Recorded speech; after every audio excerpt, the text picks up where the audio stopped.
Bien, entra el pastor Rodríguez, así que le pido que apaguen los micrófonos. Así le doy entrada, oramos y lo presento a él. Jorge, querido, qué bueno verte, querido. Un abrazo Igualmente. de Argentina, ¿cómo estás? Bien, gracias, señor. Muy contento de estar con ustedes esta noche. Claro que sí. Hay mucha expectativa, hay mucha gente unida y seguramente se va a ir incrementando en la medida en que vayan conociendo sobre la clase.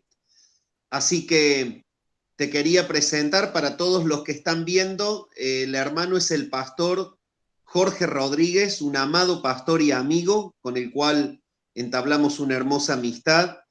Y el Señor lo usa enormemente en este ministerio de legado bautista confesional, en el seminario CBTS, donde él está también trabajando. Es un hermano muy comprometido hacia el estudio de la fe confesional aquí en Argentina. Que es una gran bendición el tenerte, Jorge querido, y deseo que te sientas en libertad de poder entregar la enseñanza que tienes para nosotros. Yo en esta noche solamente quiero tener una oración y entregarte ya el desarrollo de la clase a tu cargo. Muchas gracias, Ariel. Gracias, Él está haciendo en favor de que se conozca, Señor, tu palabra impresa en la fe confesional. Señor, quiero rogarte que tú bendigas esta clase, la exposición, que sea aclarativa, que fundamente la vida de los hermanos. Señor, te clamo que tu nombre sea glorificado en todo este tiempo en el que vamos a estudiar no solamente la historia bautista, sino también la confesión de fe, y que tu pueblo, Señor, sea fortalecido.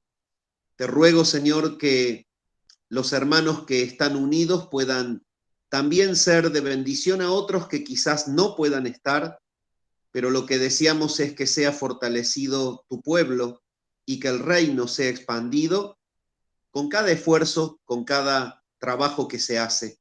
Señor, acompáñanos en esta clase y en todas las clases que tendremos hasta diciembre, y sabemos que esto es un primer proyecto, pero que se abrirán muchos más. Y te rogamos, Señor, que tú guíes cada paso que vamos dando para que todo lo que se hace sea para la gloria de tu nombre. Oramos al Padre en el nombre del Señor Jesús. Amén. Jorge querido, yo apago el micrófono y te dejo para que puedas presentarte también y comenzar el desarrollo tal como lo tenés establecido.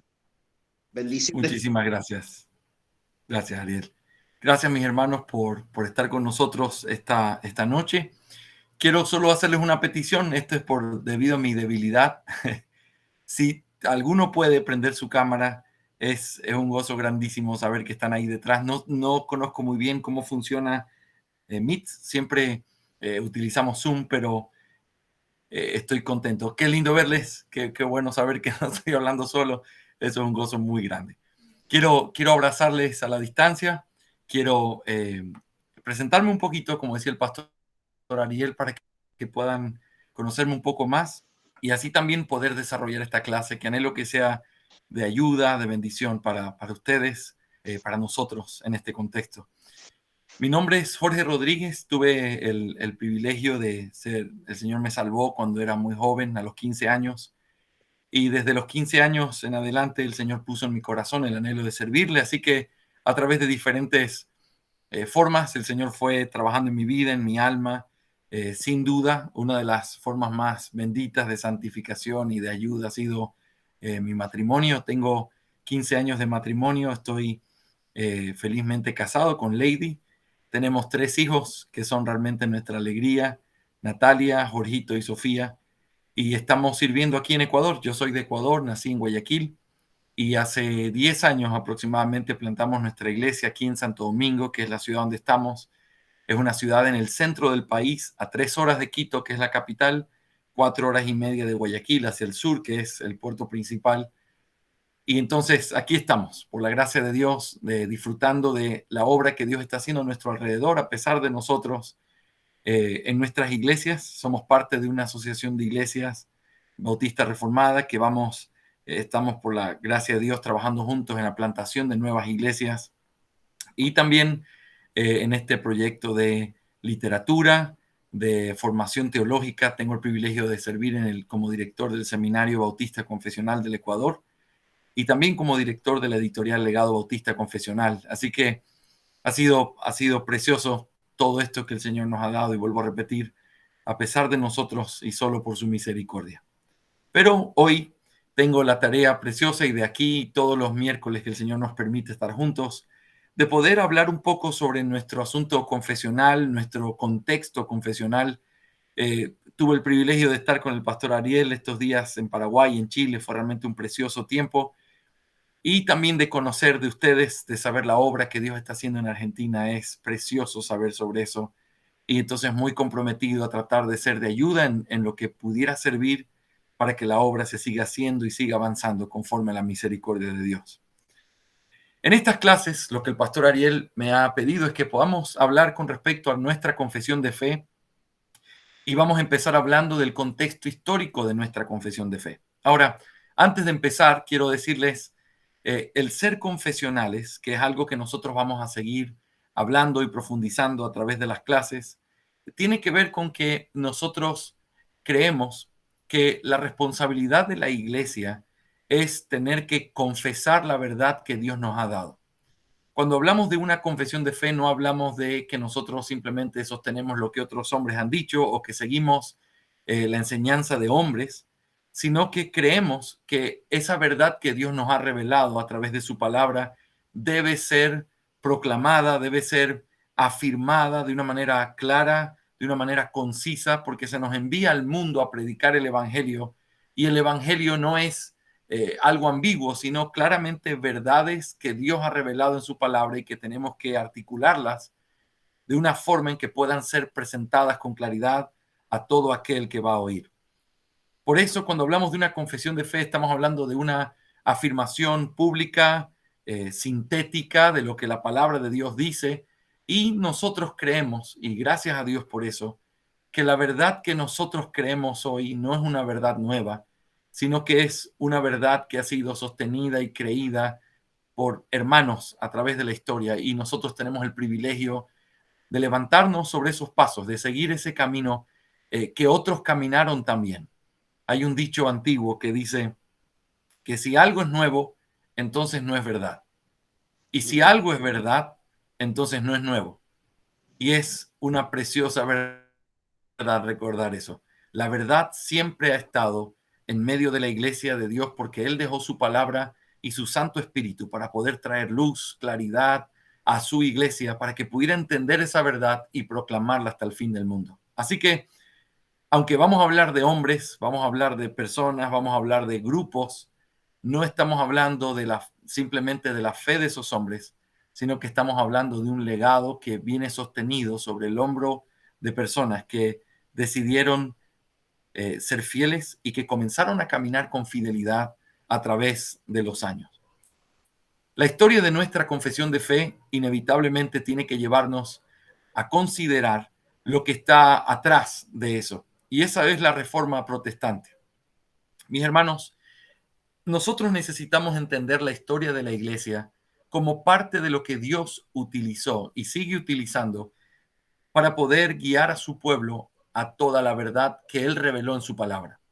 Cuando los apóstoles murieron y la iglesia quedó sin estos pastores globales de la iglesia que tenían toda la autoridad, hubieron algunas cosas importantes que quedaron sobre la mesa, y eso fue: ¿qué es lo que debemos creer y quiénes son aquellos que nos van a liderar?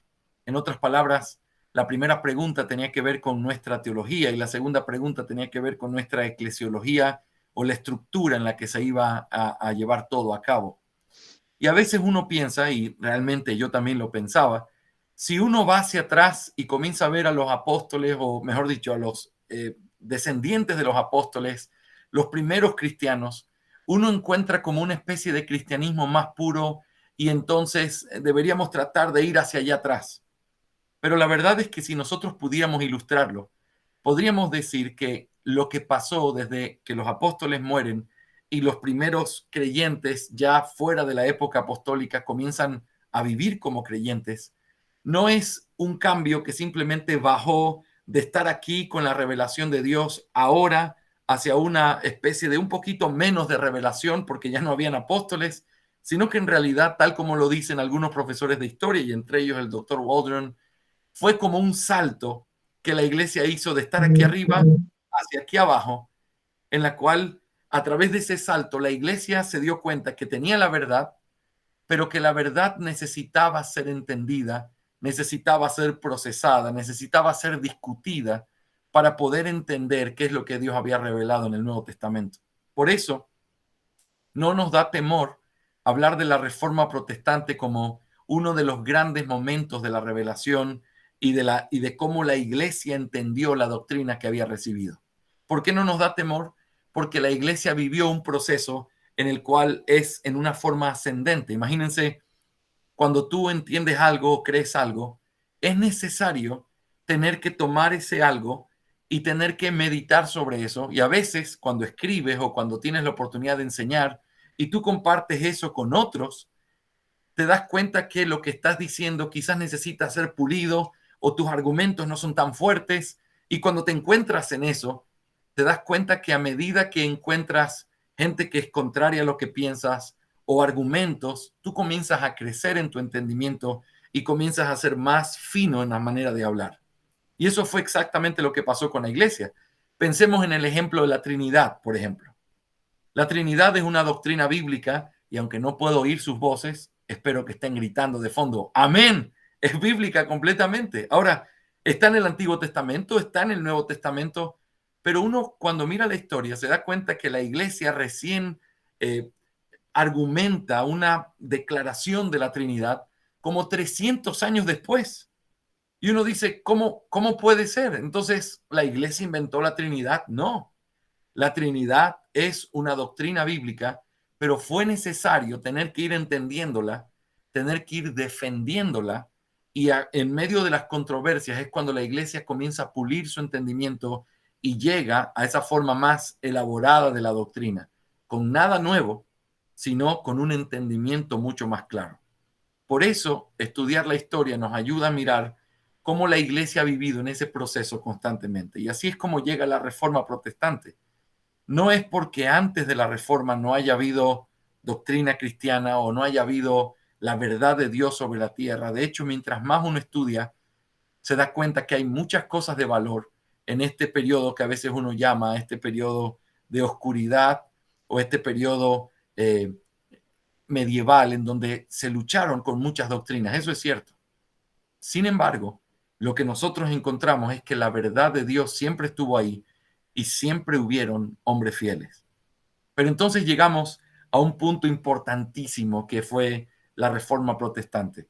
Y aunque la Reforma Protestante es el resultado de mucho de lo que se hizo antes de eso, encontramos el 31 de octubre de 1517 con Martín Lutero clavando esas tesis en la puerta de la iglesia de Wittenberg, anunciando que realmente veía la inconsistencia de la iglesia romana. El mundo entero comenzó a cuestionar lo que nunca había sido cuestionado. Y al ser cuestionado, entonces se empezó una nueva vida o un nuevo tiempo en el cual las verdades tenían que ser demostradas con la palabra de Dios.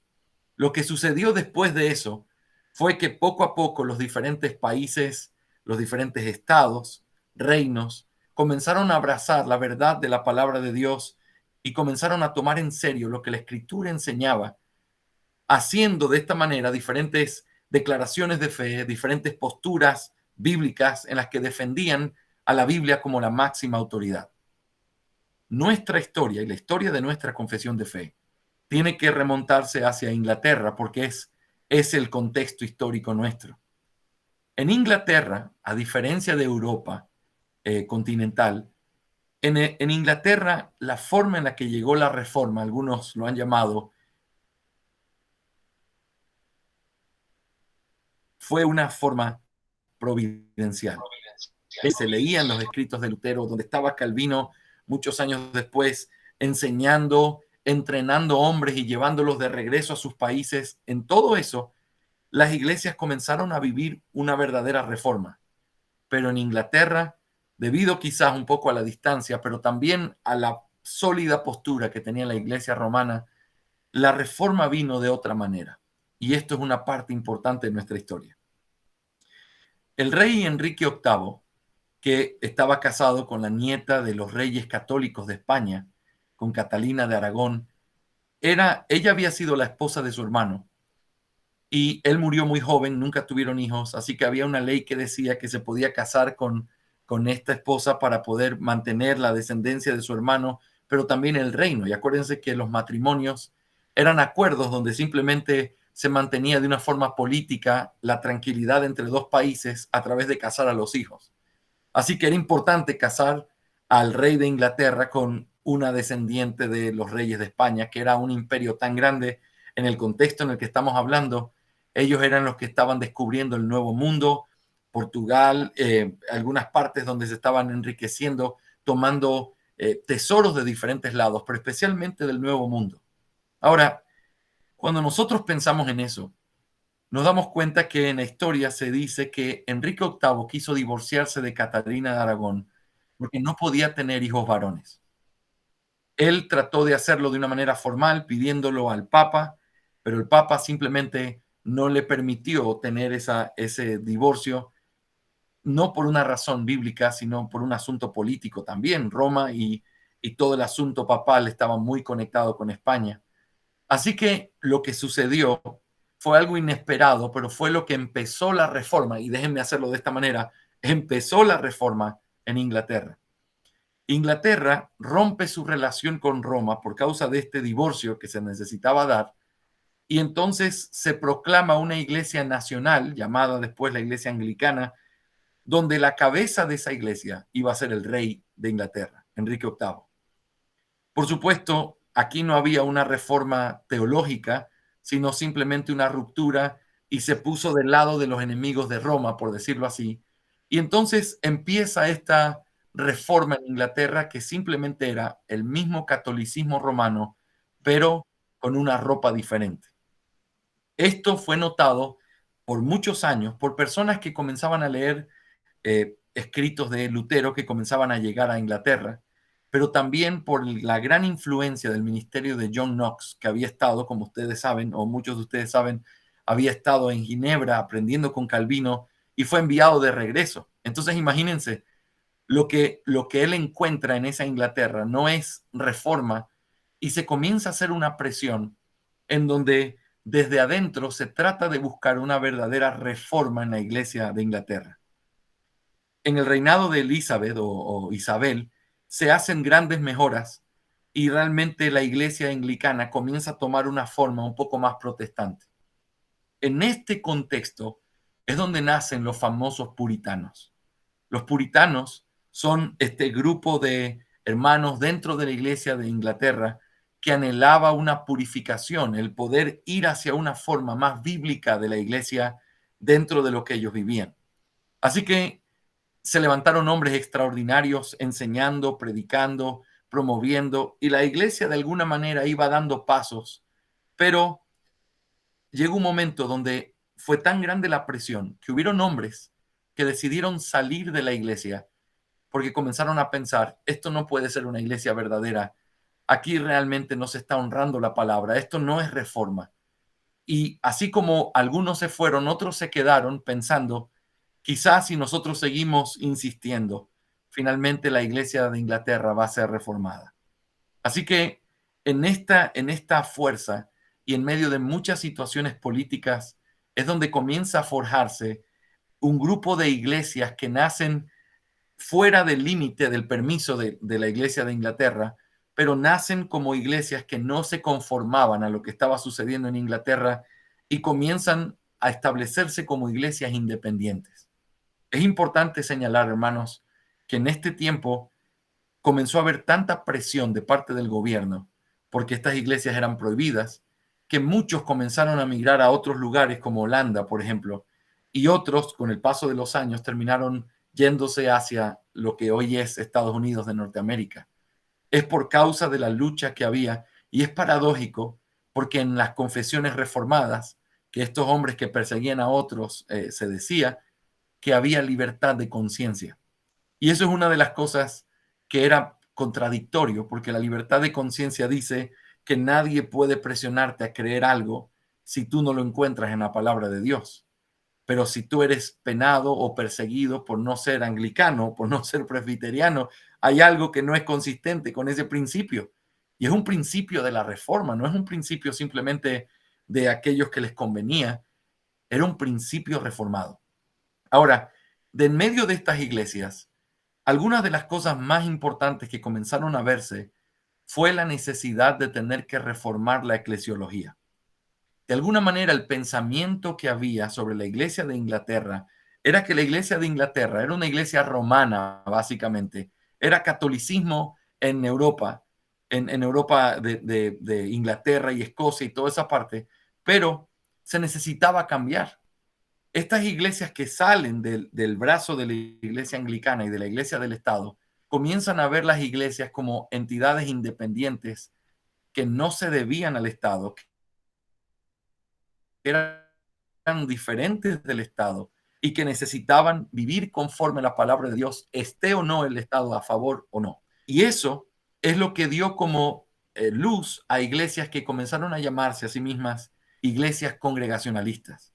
Eran iglesias que entendían que el poder de cada iglesia era un poder autónomo que no dependía del Estado, que el Estado no tenía el poder de reconocer o no si había una iglesia o no, sino que ellos entendían que la responsabilidad de ser una iglesia caía sobre esos creyentes que caminaban juntos. De esas iglesias congregacionalistas es de donde nace el primer grupo de iglesias bautistas. Y ese grupo de iglesias bautistas se las conoció en la historia como bautistas particulares porque venían de una tradición reformada, porque venían de esa línea congregacionalista que a su vez venía de la iglesia reformada de Inglaterra. Así que eran calvinistas, pero eran congregacionalistas en su eclesiología, separaban del Estado el poder de la iglesia y entendían que era la responsabilidad de cada iglesia tener que sostener a sus ancianos y poder relacionarse con otras. Así es como nacen las primeras iglesias bautistas particulares. Y estoy hablando, mis hermanos, de que esto fue en el año 1630 finales, 1640. Es cuando empieza formalmente un grupo de iglesias independientes, pero con una eclesiología parecida a la congregacionalista, pero con una diferencia. Ellos bautizaban creyentes y no a los niños. Eso fue una diferencia tan marcada en el principio reformado que comenzó a levantar diferentes problemas. Y aquí quiero comenzar a hablar del contexto de la primera confesión de fe que nosotros tenemos, la que nosotros sostenemos como iglesia y ustedes sostienen como iglesia, se llama la Segunda Confesión Bautista de Fe de Londres y fue publicada en el año 1689, o mejor dicho, aceptada públicamente en el año 1689. Pero antes de esa, hay una primera confesión que es de la que vamos a hablar ahora. Esa primera confesión surge en un contexto bien importante que nos ayuda a entender, y quiero decirles esto, no quisiera que la historia fuera aburrida, solo quiero que entendamos el contexto en el que estamos, porque de esto se conserva mucho de nuestra identidad. En medio de nuestra reforma, en medio de nuestro entendimiento de la iglesia, es importante entender estos aspectos históricos porque nos enseñan qué es lo que está en nuestro ADN.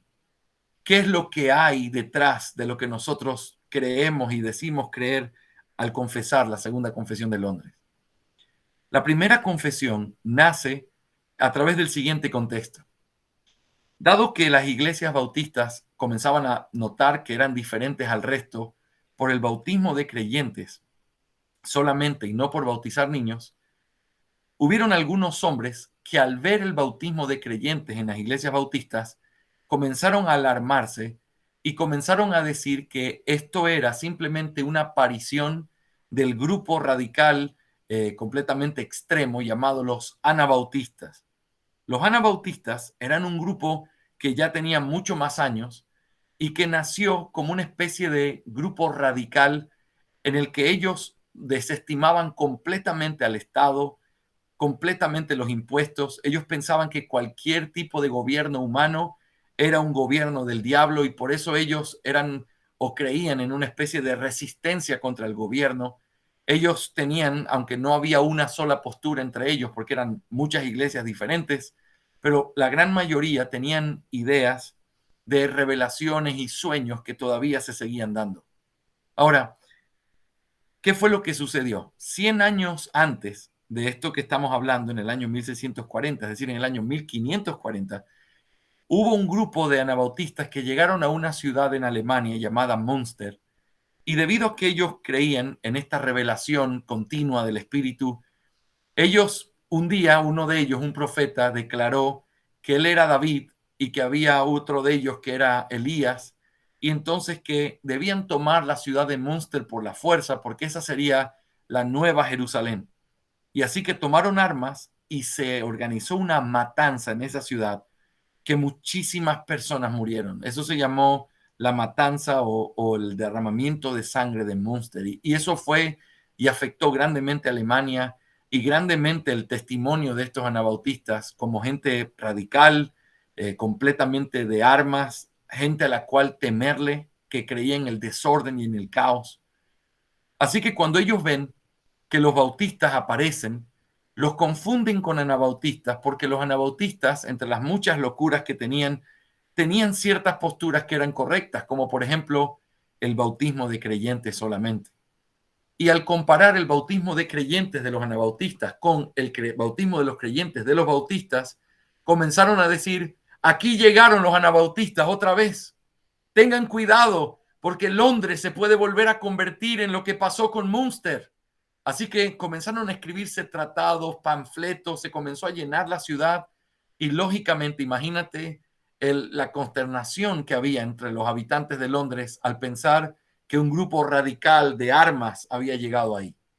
Así que comenzaron a ser atacados, comenzaron a ser perseguidos y es en ese contexto en el que ellos, que eran solamente 7 iglesias, las que estaban ahí en ese tiempo, iglesias hermanas que tenían la misma fe y práctica, esas 7 iglesias escribieron esta confesión de fe que se llama la primera confesión de fe.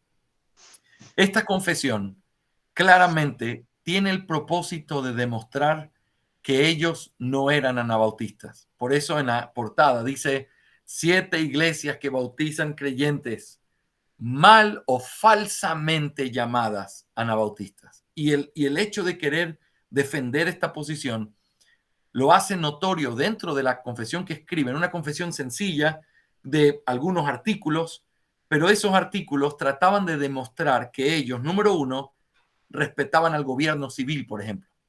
Ellos dicen, nosotros pagamos nuestros impuestos y respetamos al rey. También el hecho de que ellos no creían en una forma radical, sino de sumisión y de que se creía en la importancia de respetar a las autoridades que Dios había puesto. Con este tipo de argumentos ellos demostraron que no eran anabautistas. En la carta introductoria de esa confesión, ellos dicen, nosotros somos diferentes, pero al mismo tiempo nuestra fe es una fe igual a la fe de los presbiterianos, es igual a la fe de los congregacionalistas, no es una fe diferente, somos ortodoxos, somos reformados y somos bautistas. Y entonces, a través de esa declaración, lo que ellos piden o suplican a aquellos que estaban alrededor es, si nos van a juzgar, júzguenos por lo que dice esta confesión, porque esto es lo que nosotros creemos. Ahora, fue interesante la respuesta que hubo a esa confesión, porque hubo 2 tipos de respuestas diferentes. La primera fue una respuesta de gente que directamente dijo, esta gente está mintiendo. Y como dijo uno de ellos, es como poner un poco en una cucharada de algo bueno, poner veneno. Seguramente detrás de eso que dicen hay mentira, no hay cómo creerles.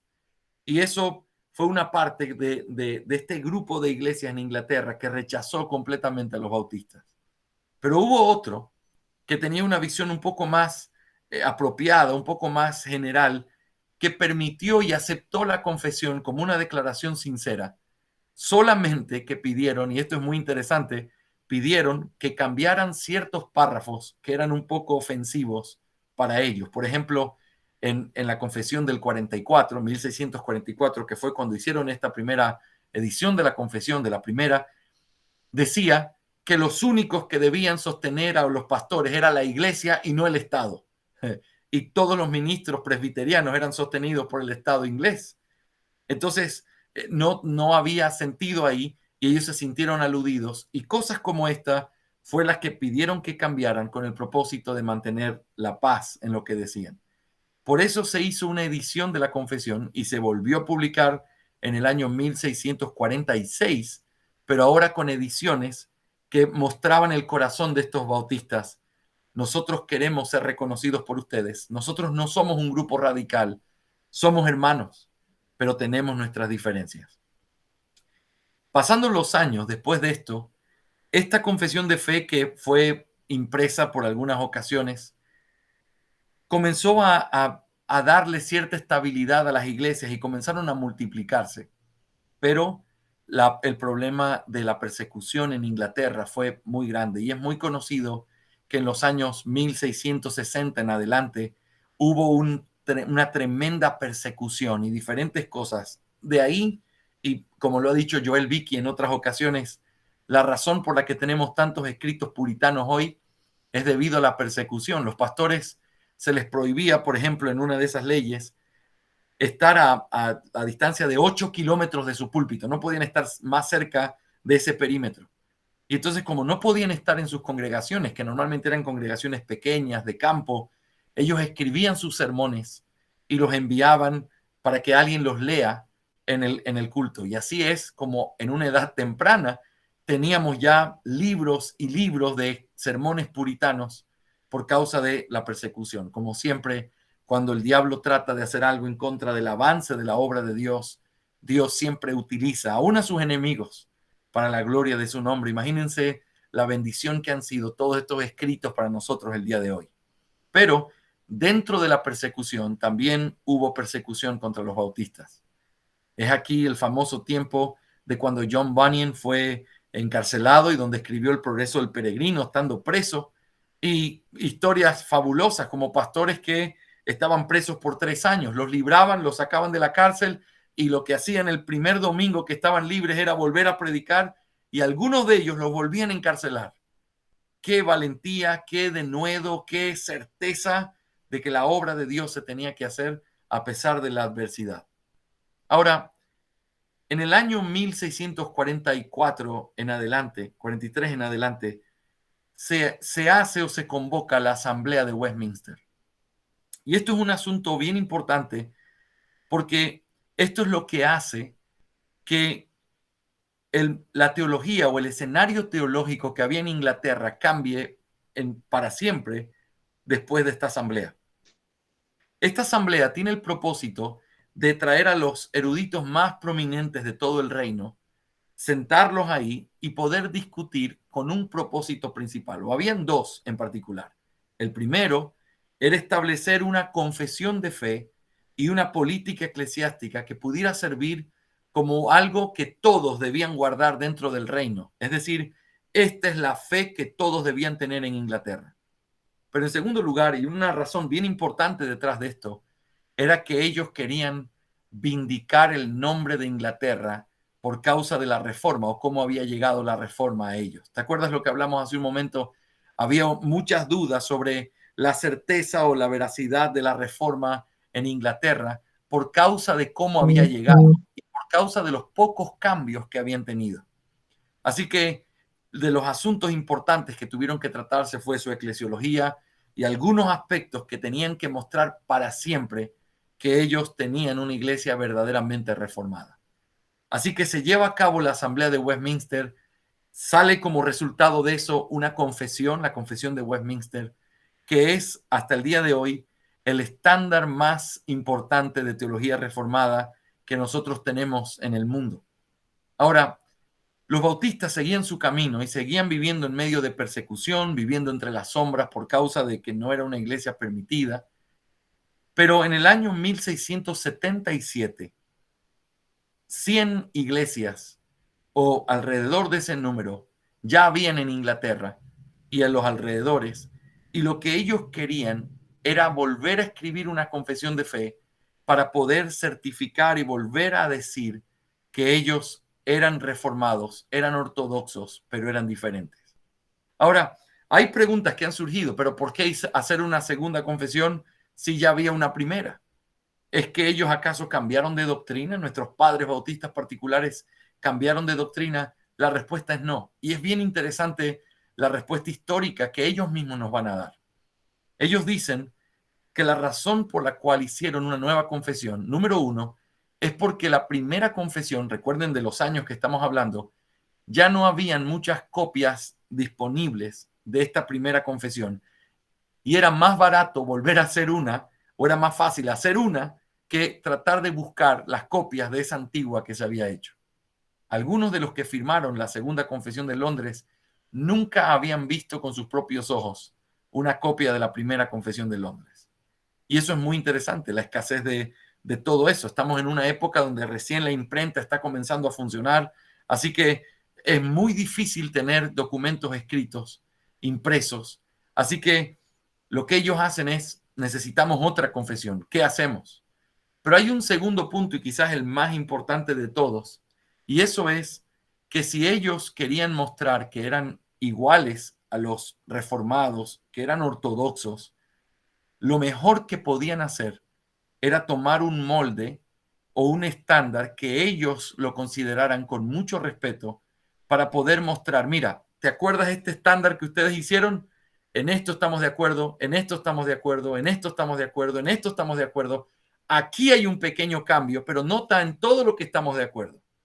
Así que ellos toman la confesión de Westminster para mostrar el acuerdo que tienen y para poder mostrar en el documento más importante reformado que se ha escrito el hecho de que ellos pueden tomarlo con limpia conciencia y decir, nosotros también creemos en lo que dice esta confesión, solo que tenemos algunas diferencias.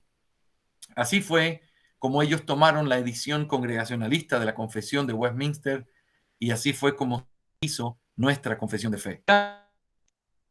Una confesión reformada es que la confesión, la segunda confesión de fe, tuvo el propósito de tomar un molde que fuera reconocido por todos, de manera que ellos pudieran probar que ellos verdaderamente eran reformados, ortodoxos y que no trataban de ser como una especie de novedosos en medio de lo que creían, sino que realmente ellos tenían en común esa fe con los hermanos que estaban en medio de la reforma, pero que sinceramente habían diferencias y diferencias que ellos no querían negarlas, sino que querían afirmarlas. Y esto es el precioso contexto en el cual nuestra confesión de fe nace. No nace como un documento sectario, no nace como un documento novedoso, nace como un documento donde ellos no están interesados en mostrar originalidad, sino en el cual ellos quieren mostrar que están de acuerdo, que mantienen esa misma fe, que tienen la fe histórica, pero que son diferentes. Así que esas verdades maravillosas nos tienen que llevar a considerar lo que nuestros padres escribieron en la carta introductoria de la confesión de fe.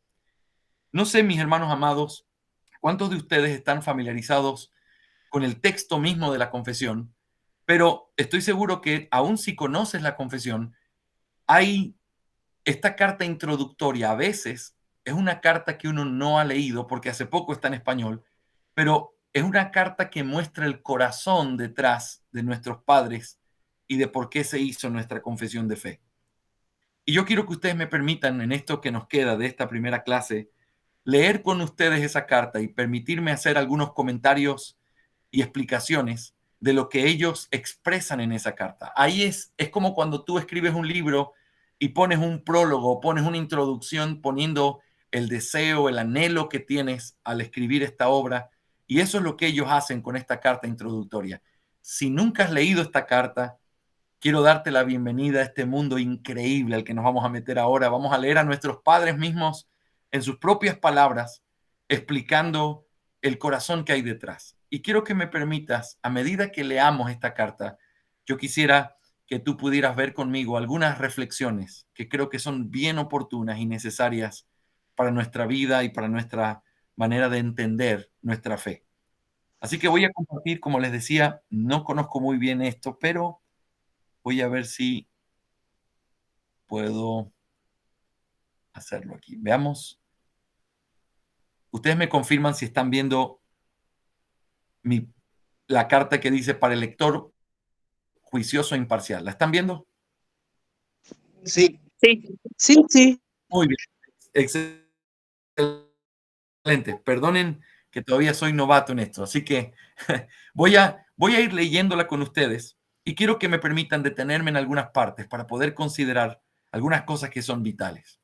Para el lector juicioso e imparcial, cortés lector, hace ya muchos años que varios de nosotros, con otros cristianos sobrios, que por aquel entonces estaban vivos y andaban en el camino del Señor que profesamos, concebimos que nos era impuesta la necesidad de publicar una confesión de nuestra fe, para conocimiento y satisfacción de aquellos que no entendían completamente cuáles eran nuestros principios o habían albergado prejuicios en contra de nuestra profesión, por causa de la extraña representación de que estos principios hicieron algunos hombres notables, quienes habían juzgado muy mal y en consecuencia condujeron a que otros tuvieran percepciones desacertadas de nosotros y de estos. Esta confesión fue presentada por primera vez en torno al año 1643-44 en nombre de 7 congregaciones que se reunían en ese entonces en Londres. Desde aquel tiempo, diferentes ediciones de la misma han sido diseminadas ampliamente y el fin que nos habíamos propuesto fue alcanzado en buena medida, ya que muchos, incluyendo algunos de aquellos hombres eminentes, tanto por su piedad como por su instrucción, quedaron satisfechos por ello de que no éramos culpables de ninguna manera de aquellas heterodoxias y errores fundamentales de los cuales habíamos sido acusados con demasiada frecuencia sin pruebas o sin que se diera motivo por nuestra parte.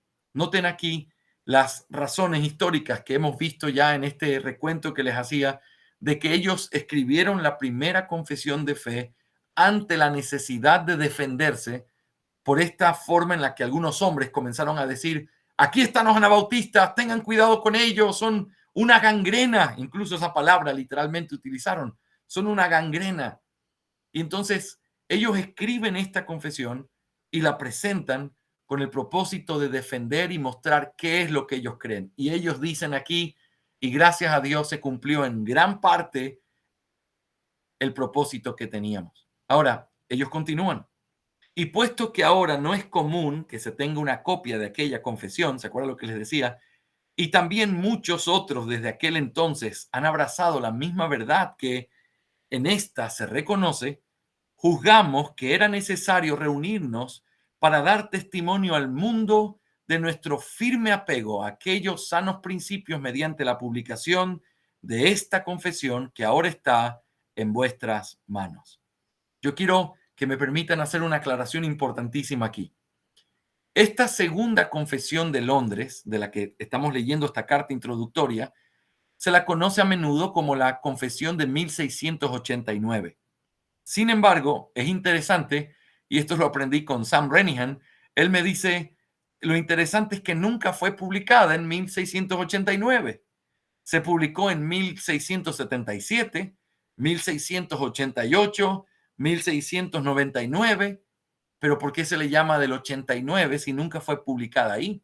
Bueno, la respuesta es porque en el 89 fue la primera vez que ellos pudieron reunirse con libertad, porque en el 89 se promulgó un edicto de tolerancia en Inglaterra. Y entonces, en ese edicto de tolerancia, las iglesias que no eran la iglesia del Estado tenían ahora libertad y por eso ellos pudieron hacer esta reunión en el 89 y públicamente ellos afirmaron que todas estas iglesias, más de 100, estaban de acuerdo con esa fe y que esa era su fe por la cual ellos caminaban juntos. Así que se llama del 89 correctamente también, aunque nunca fue publicada en el 89, porque en el 89 se abrazó esa confesión y se publicó, se hizo una reunión pública en la que ellos afirmaron que ellos se adherían a esa confesión de fe. Noten, esto no es como hoy se habla de denominaciones. Esto no es que esa era una denominación y esta era su declaración. No, no, no. Son 100 iglesias o más de 100 iglesias independientes. Cada una tiene su fe, pero cuando comenzaron a considerar los puntos que tenían, se dieron cuenta que tenían la misma fe y práctica.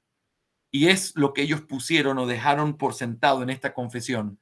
Son los puntos en los que ellos acuerdan. Y esa es la forma en la que tiene que funcionar nuestra relación con otras iglesias.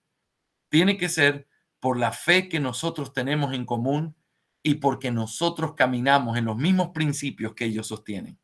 No es que tenemos que tener los mismos principios, es que ya los tenemos. Por eso caminamos. Si hay una denominación, la denominación te dice, esto es lo que tienes que creer. Cuando hay una asociación, las iglesias dicen, esto es lo que creemos. Y cada una de esas iglesias que es independiente puede caminar con la otra porque tienen la misma fe y práctica. Y eso es lo que sucedió aquí. Esta es la confesión del acuerdo de la fe de estos hermanos en la que ellos creían y se mantenían. Ahora, hablemos un poco dentro de esta carta de qué es lo que ellos hicieron en la confesión. Escuchen con mucha atención el cuidado con el que ellos se expresan para hablar de la confesión de Westminster y la de Saboya, que es la confesión de los congregacionalistas, y cómo ellos dicen, nosotros tenemos la misma fe y por eso decidimos tomar el mismo molde, porque nosotros creemos lo mismo que ustedes. Miren ese corazón en estas palabras. Ya que nuestro método y forma de expresar nuestro sentir en esta confesión sí se diferencia de la anterior, es decir, esta segunda de la primera, aunque la sustancia del asunto es la misma, les impartiremos libremente la razón y ocasión de la presente.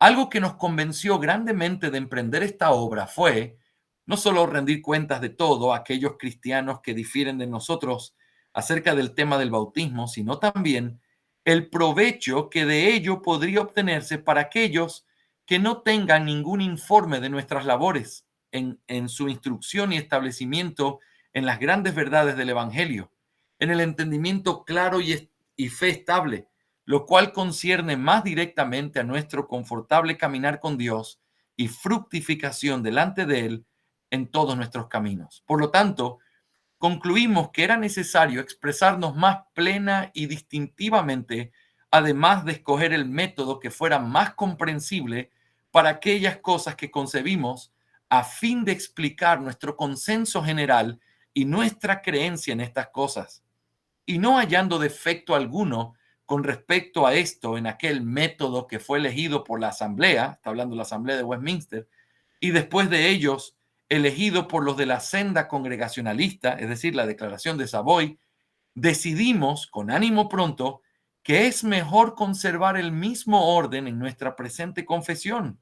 Más cuando observamos que aquellos mencionados de último, es decir, los de Savoy, escogieron en su confesión, por razones que parecieron de peso tanto a ellos como a nosotros, no solo expresar sus pensamientos con palabras coincidentes en su significado con los de los primeros, es decir, los de Westminster, concernientes a todos aquellos artículos de los que estuvieron de acuerdo, sino también hacerlo en su mayor parte sin ninguna variación de los términos.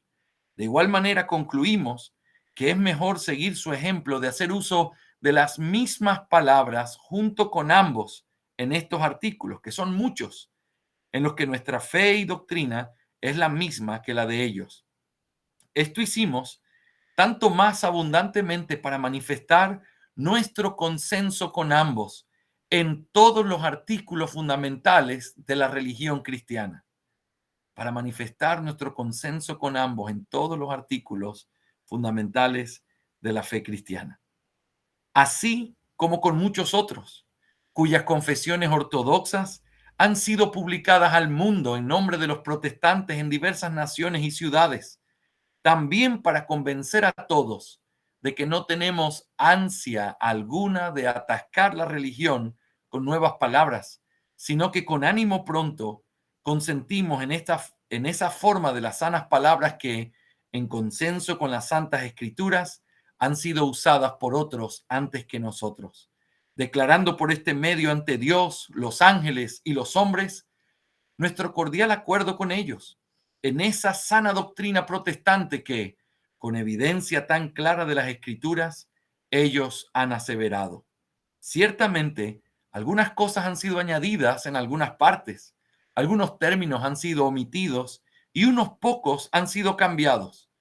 Pero estos cambios son de una naturaleza de la que no necesitamos dudar, pues no habrá ninguna acusación o sospecha de no sanidad en la fe por parte de los lectores de la misma contra ninguno de nuestros hermanos por cuenta de estos cambios. En aquellas cosas en las que diferimos de otros, nos hemos expresado con toda franqueza y claridad para que nadie pudiera albergar celos de que escondemos algún secreto en nuestros corazones del cual no quisiéramos que el mundo se enterara.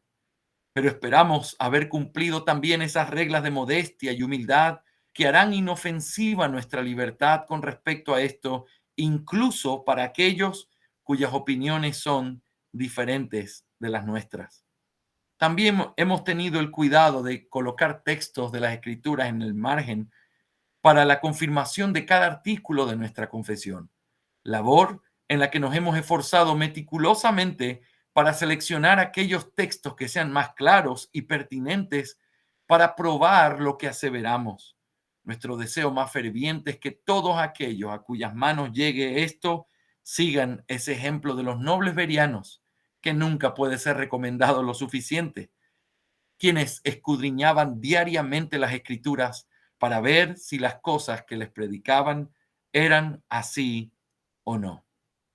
Hay algo más que profesamos sinceramente y deseamos fervientemente que se nos reconozca, a saber que la contienda está lejísimos de nuestro propósito en todo lo que hemos hecho en este asunto.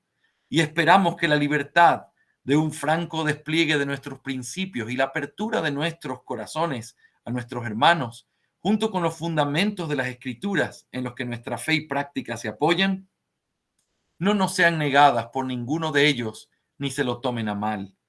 Todo nuestro propósito se verá cumplido si podemos obtener la justicia de ser medidos por nuestros principios y nuestra práctica, y en el juicio que otros hagan de ellos, conforme a lo que hemos publicado ahora, lo cual el Señor, cuyos ojos son como llama de fuego, sabe que es la doctrina en la que nuestros corazones debemos creer firmemente y a la que debemos conformar nuestras vidas, esforzándonos sinceramente.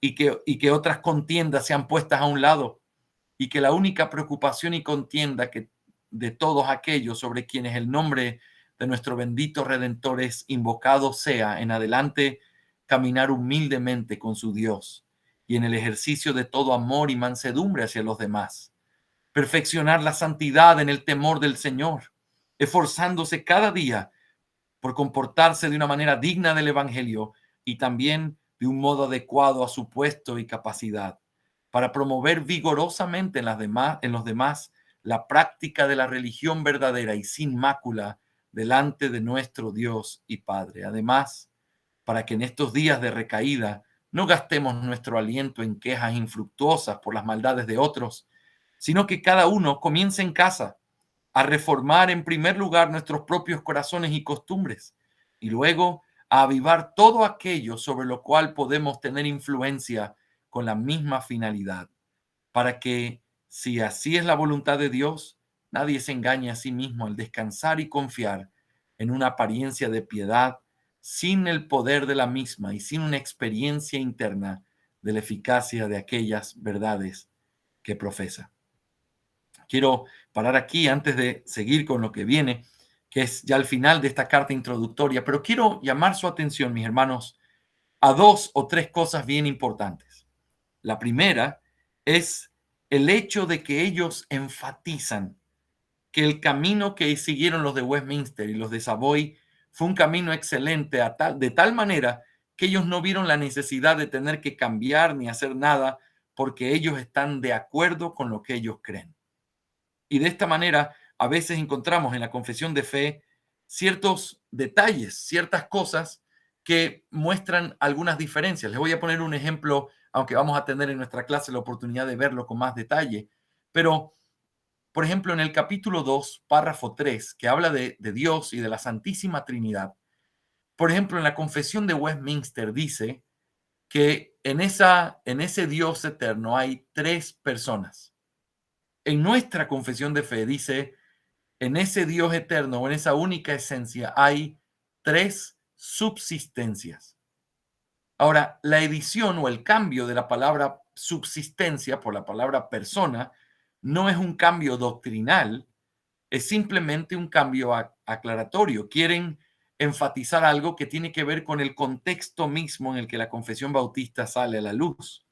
Y no quiero confundirlos con más historias o cosas, pero esto tuvo que ver con un bautista particular que cambió su doctrina, llamado Tomás Collier, que comenzó a decir que los bautistas no creían en tres subsistencias. Y entonces ellos se vieron en obligación de tener que afirmar, nosotros creemos en tres subsistencias. Así que tiene una intencionalidad aclaratoria, no para mostrar como otra doctrina. Así que lo que ellos enfatizan en esta carta introductoria es que hay algunas ediciones que ellos han hecho, aunque a veces y la gran mayoría de las veces mantienen las mismas palabras, el mismo orden, las mismas frases, pero cuando han usado otras frases, a veces las usan para poder aclarar cosas que ellos vieron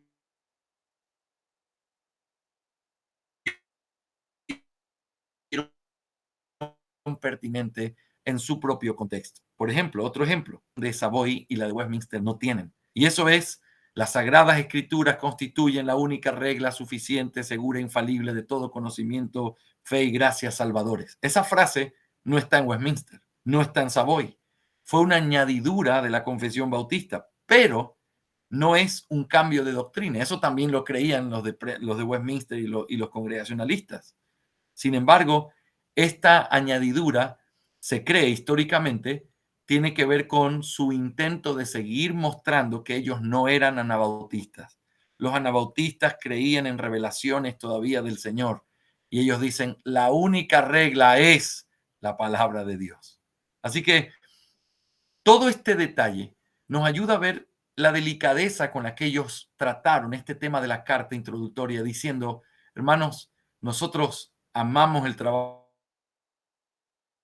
que ustedes hicieron, no es nuestro deseo mostrar novedad, queremos identificarnos con lo que ustedes ya hicieron, solo hay pequeños cambios para aclarar. Y evidentemente también ellos reconocen que ellos han puesto ahí con franqueza, y me encanta esa palabra, con la sinceridad de mostrar que habían cosas en las que ellos sí creían diferente. Y lo escribieron tal como lo creyeron diferente.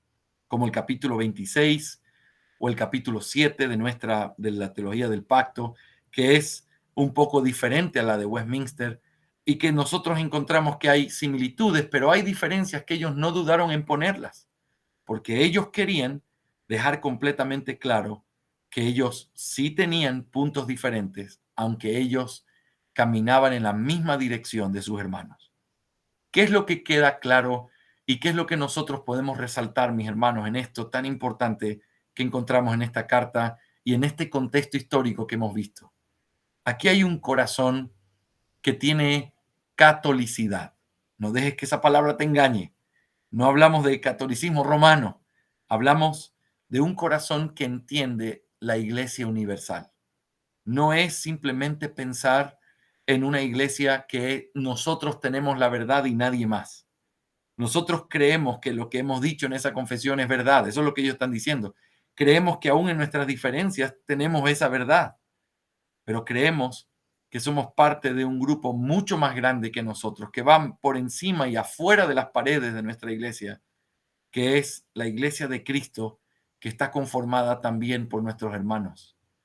Ese espíritu, mis hermanos amados, es una de las enseñanzas más importantes que nosotros podemos sacar del contexto histórico de nuestra confesión de fe. ¿Por qué? Porque esto nos muestra que los bautistas reformados en nuestro ADN no podemos ser sectarios. No podemos decir, peleando contra los arminianos de donde vinimos, mira, tú no eres cristiano, tú estás en esto, tú estás perdido y teniendo una mala actitud. Y lastimosamente muchos de nosotros fuimos así. Y fuimos egoístas y fuimos imprudentes y fuimos inmaduros. Pero cuando uno comienza a mirar esto, se da cuenta tanta gracia, tanta bondad, que aquí lo único que hay es un corazón que busca ser fiel a la verdad de Dios, pero no romper la unidad de la iglesia. Mis hermanos, los bautistas reformados no somos sectarios. Nosotros no creemos que somos los únicos.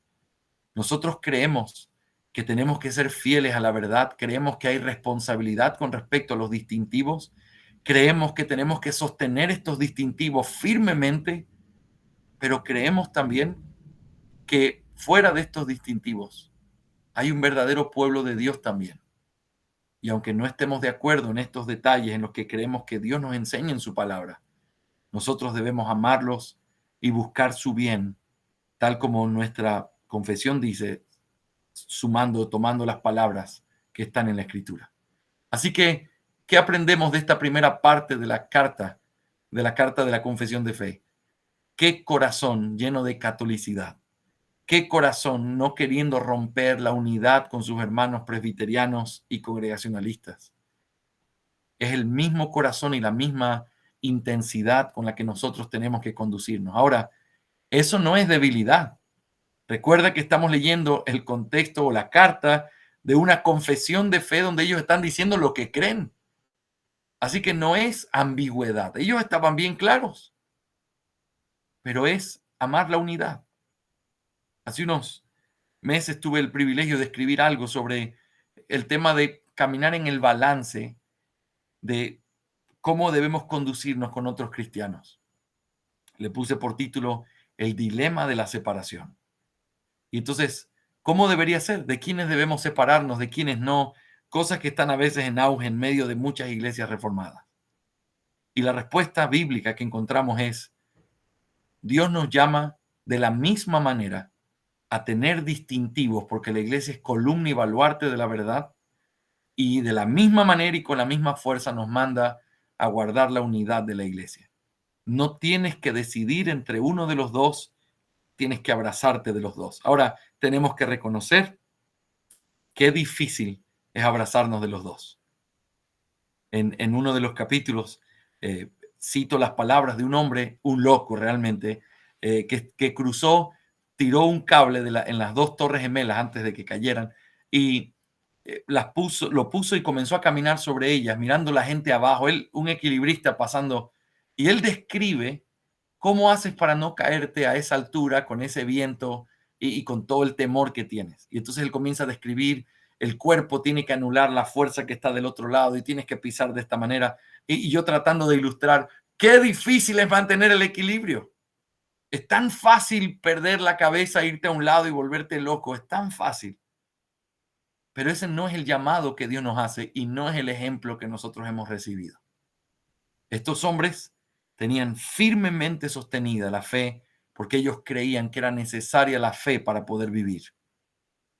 Pero por el otro lado, estaban suavemente y tiernamente abrazados de sus hermanos, no declarándoles la guerra, sino caminando con ellos. Hermanos, somos de ustedes.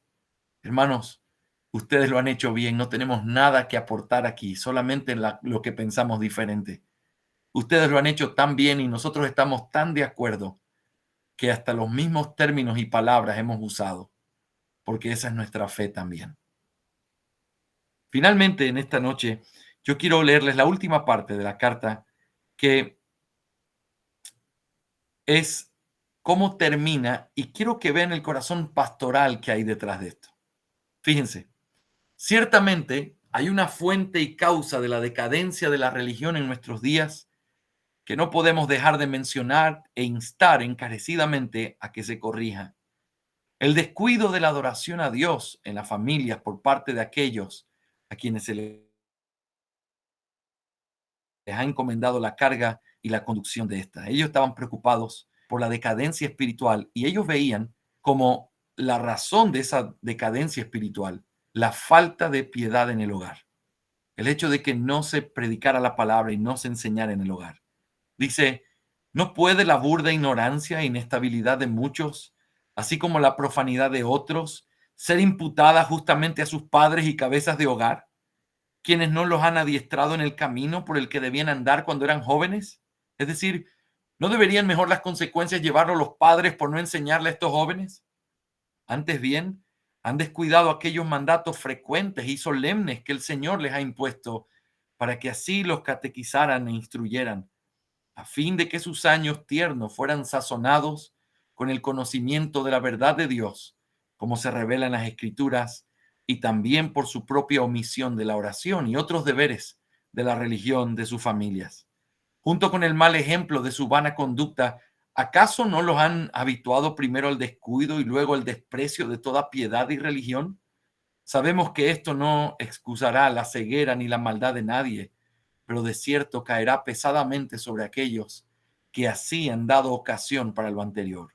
Los primeros, a la verdad, mueren en sus pecados, pero ¿no se demandará su sangre de aquellos bajo cuyo cuidado estaban, quienes incluso les permitieron seguir adelante sin advertencia y hasta los condujeron a los caminos de destrucción? ¿Acaso la diligencia de los cristianos en el cumplimiento de estos deberes en épocas pasadas no se levantará en juicio contra ellos y condenará a muchos de los que ahora serían considerados cristianos? Concluiremos con nuestra más ferviente oración pidiéndole a Dios al Dios de toda gracia, que derrame sobre nosotros tales medidas de su Espíritu Santo, que la profesión de la verdad vaya acompañada de la sana creencia y la práctica diligente de la misma de nuestra parte. La profesión de la verdad vaya acompañada de la sana creencia y la práctica diligente de la misma de nuestra parte. Que su nombre sea glorificado en todas las cosas por medio de Jesucristo, nuestro Señor. Amén. Y aquí termina esta carta introductoria maravillosa que nos muestra el corazón, nos muestra lo que está detrás de esta confesión de fe.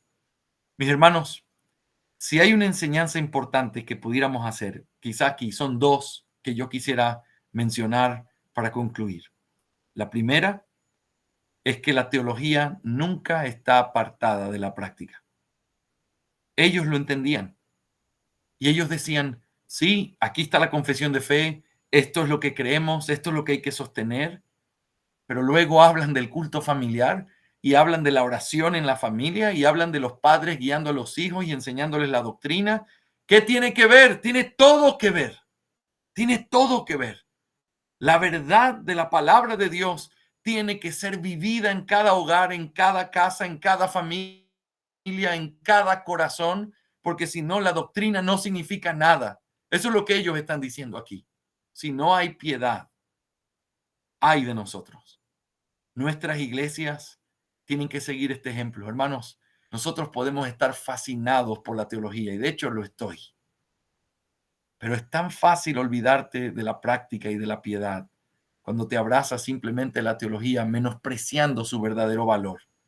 Porque la teología no es solamente para instruir tu mente, es para transformar tu vida, es para conocer a Dios y vivir más de cerca, amándole y haciendo lo que Él quiere que nosotros hagamos. Es por eso que es tan importante que nosotros consideremos esta enseñanza y esto que está en el corazón de ellos. La piedad es un asunto esencial y no se puede tener doctrina sin tener una vida que pueda respaldarlo. Y en segundo y último lugar, también podemos ver aquí el corazón pastoral. Una de las cosas que vamos a hacer a lo largo de todo el estudio que vamos a hacer de la confesión, que va a ser un estudio panorámico, pero espero con principios que puedan servirles para toda la vida. Nosotros vamos a mirar que hay algo que a menudo se olvida y uno dice, la confesión de fe es un asunto teológico. Espérate, la confesión de fe fue firmada por pastores, fue redactada por pastores y creían que la doctrina es la esencia sobre la que se sostiene la vida cristiana. Me encanta leer párrafos que para algunos traen conflicto y hoy no vamos a hablar de eso, pero como por ejemplo el capítulo 10, párrafo 3, los niños que mueren en su estado de infancia, los niños elegidos que mueren en su estado de infancia. Uno dice, eso es una pregunta difícil. La verdad, pastor, es que yo no estoy de acuerdo con ese párrafo. Déjame decirte una cosa primero. Mira y escucha tiernamente la voz de pastores, trayendo consuelo al corazón de las familias, que por esos días era muy probable que una familia que tuviera 2 hijos tenía 7 que había enterrado ya en el cementerio, porque el índice de mortandad infantil era tan grande que muchos ni siquiera llegaban a los 2 o 3 años de vida. ¿Qué le dices a un padre que está enterrando a su 5.º hijo, al que no le pudo predicar con claridad el evangelio porque todavía era un niño incapaz de entenderlo? ¿Qué le dices? ¿Le puedes decir, tu hijo está en el cielo? ¿O le puedes decir, tu hijo se fue al infierno porque tiene los pecados de Adán? Ellos prefirieron decir, creemos que si Dios ha escogido, no lo sabemos, pero si lo ha hecho, puedes tener la certeza de que tu hijo está con el Señor. Y no te lo puedo afirmar en esta tierra, no te puedo decir que es así, porque no hay nada que lo pueda decir. Pero puedes vivir toda tu vida con esa esperanza, porque para Dios no es imposible. Y si lo escogió, lo va a llamar, quizás de una forma extraordinaria, no a través del Evangelio como normalmente lo hace, pero si va a ser salvo, será por los méritos de Cristo aplicados de una manera especial. Si eso no es así, no te preocupes, porque cuando llegue aquel día, ya no te va a importar. Pero toda tu vida puedes vivir con la esperanza de que probablemente tu hijo sea uno de esos niños elegidos. ¿Escuchas lo que hay detrás de eso? No hay una discusión teológica porque no hay nada que discutir. Lo que dice ahí es verdad. Si Dios escogió a alguien, Dios lo va a salvar y no hay nada que pueda impedirlo. El problema es que no sabemos si Él escogió niños en su estado de infancia cuando mueren. Pero si lo hizo, los va a salvar. Y de eso no podemos tener duda porque su palabra no cambia, no fracasa. Pero está ahí no para dar una ambigüedad, sino para acariciar el corazón de aquellos que habían enterrado muchos de esos niños. Así que no pierdas de vista el corazón pastoral que hay detrás de esta preciosa confesión de fe, nuestra confesión de fe.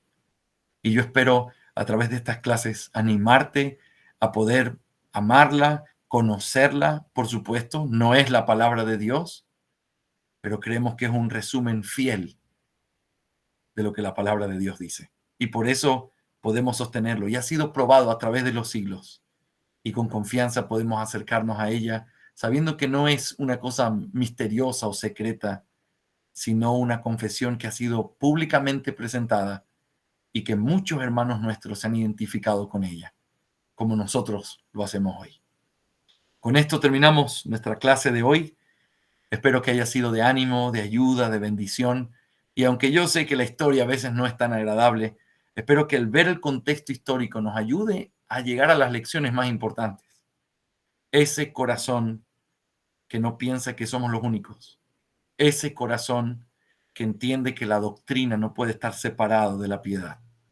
Y ese corazón que necesita esos abrazos y caricias pastorales a lo largo de la vida.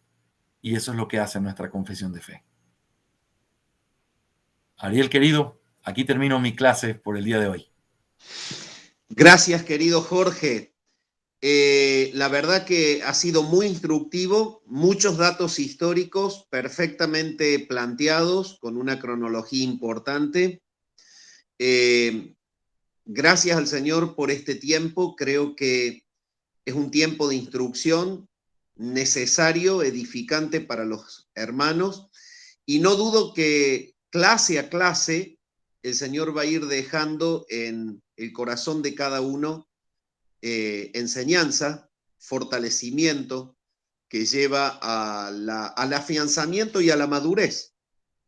Así que yo te quiero agradecer tu buena predisposición, tu entrega en tomarte este tiempo, en disponer este tiempo. Y bueno, lo planifico un poquito de esta manera, el hecho de que podamos dar después de cada clase un espacio de preguntas y respuestas a los hermanos. Posiblemente en este tiempo histórico, digamos, o de tinte histórico, no haya mucho, pero sí en las demás de la confesión, donde vayan surgiendo cuestiones doctrinales, vamos a dar un tiempo de preguntas y respuestas, ¿sí? Para que los hermanos se puedan sacar dudas. Excelentísimo. Lo que tenemos que organizar es quizá empezar una media hora antes, mi querido Ariel, Bien. para poder, sí, porque 7:30 hora Ecuador empieza mi culto de oración. Entonces, tengo casi que salir. Pero quería decirles, estoy tan complacido de poder estar con ustedes hablando de estos temas. Y si tienen dudas, por hoy les pido disculpas. Les prometo la próxima semana tratar las preguntas que tengamos. Pero si tienen preguntas, no duden en hacerlas, envíenselas al pastor Ariel y yo voy a estar feliz de poder contestarlas, animarles, direccionarles sobre cómo contestarlas. Y gracias a ustedes por estar ahí. Gracias por Solo te, escuchar con atención esta clase. solo te pido que oro al Señor y te desconectas, ¿puede ser? Sé que estás Perfecto. ocupado. Padre, gracias quiero darte, Señor, por este tiempo. Gracias por la vida de Jorge, su ministerio, su entrega, Señor, a la formación de la iglesia. Quiero darte gracias, Señor, por este tiempo y también darte gracias por los hermanos que se han conectado. Señor, sabemos que muchos han dejado cuestiones de su vida, pero tienen el profundo interés de conocer eh, las raíces históricas, las verdades de la confesión de fe y tienen el deseo de tener una mayor firmeza en las doctrinas que creen. Te ruego que tú bendigas y edifiques a tu pueblo en todas las clases sucesivas, en todo este estudio, y que esto redunde para la gloria de tu nombre. Bendice ahora a Jorge en su culto de oración, en su iglesia. Bendice, Señor, a cada familia, a cada hermano en esa iglesia. Úsalos para la gloria de tu nombre en ese lugar. Oramos al Padre en el nombre del Señor Jesús. Amén. Que el Señor los bendiga muchísimo, mis hermanos amados. Un abrazo grande a la distancia. Dios grande, que el Señor te bendiga. Chau, querido. Miércoles que viene nos vemos de nuevo.